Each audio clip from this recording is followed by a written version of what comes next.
না না, আমি কিছুতেই বিশ্বাস করি না যে নয়ন কাউকে খুন করতে পারে। শম্পার সঙ্গে যে নয়নের কোনো সম্পর্ক ছিল সেটা আমি বিশ্বাস করি না। কিন্তু কেন যে নয়ন খুনের কথা অস্বীকার করলো না? তোমার মনে কি কোনো প্রশ্ন জাগে না?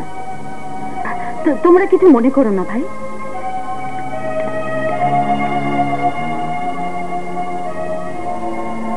তুমি কি সত্যি নয়নকে ভালোবাসো? এসব শেষ হয়ে যাওয়ার কথা নতুন করে জিজ্ঞেস করে কি লাভ? যাকে ভালোবেসেছিলে তার জীবন মরণের প্রশ্নে কোনো লাভ ক্ষতি কি তোমার নেই? নাকি তুমি সেই মেয়েদের একজন যাদের কাছে ভালোবাসা গ্লাসে ঢালা মদের মতন, এক পাত্র ফুরিয়ে গেলে আর এক পাত্র তুলে নাও? কি বলবো, আপনি বয়সে বড় এবং একজন পুলিশ অফিসার। তা না হলে আপনার এই কথার জন্য আপনার জীব আমি টেনে ছেড়ে বলতাম। Thank you Kajal, thank you. তোমার এই কথাতেই বুঝতে পারলাম তুমি নয়নকে আজও ভালোবাসো। কি মূল্য আছে নয়নের কাছে আমার ভালোবাসায়? আমি তো সব অপবাদ অবিশ্বাস করে নয়নের সঙ্গে দেখা করতে জেলখানায় ছুটে গিয়েছিলাম। কেন নয়ন একবারের জন্য বলতে পারলো না সে নির্দোষ? আমি বোধহয় বুঝতে পেরেছি নয়ন কেন নিজেকে নির্দোষ প্রমাণ করতে চায়নি। তুমি জানতে চাও?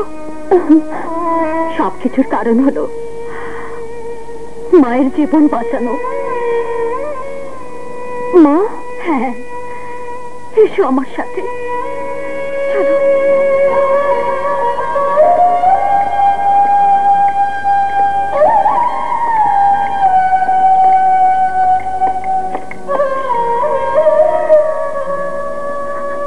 নয়নের মাকে নিশ্চয়ই কেউ আটকে রেখেছিল, যে জন্য নয়নের বিচারের সময় তিনি কোর্টে যেতে পারেননি। নয়নের মাকে আটকে রেখে শয়তানেরা হয়তো নয়নকে বাধ্য করেছে খুনের দায়ে ঘাড়ে নিতে।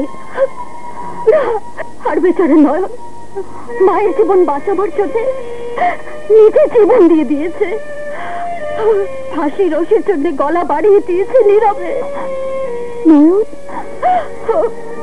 আমার বিশ্বাস নয়নের বাড়িতে শম্পাকে নিয়ে হত্যা করা একটা ষড়যন্ত্র।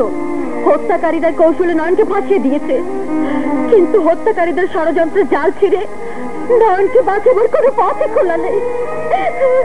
নয়নের মা প্রাণী বাঁচলেও সেই থেকে অজ্ঞান হয়ে আছে। এদিকে নয়ন পাগল হয়ে গেছে। পাগল হয়ে গেছে? তাকে সুস্থ করে না তুলতে পারলে কোনো সত্যই জানা যাবে না। তুমি কি এ ব্যাপারে আমাকে কোনো সাহায্য করবে না? করবো, কিন্তু কোথায় কোথায় নয়ন? চলো।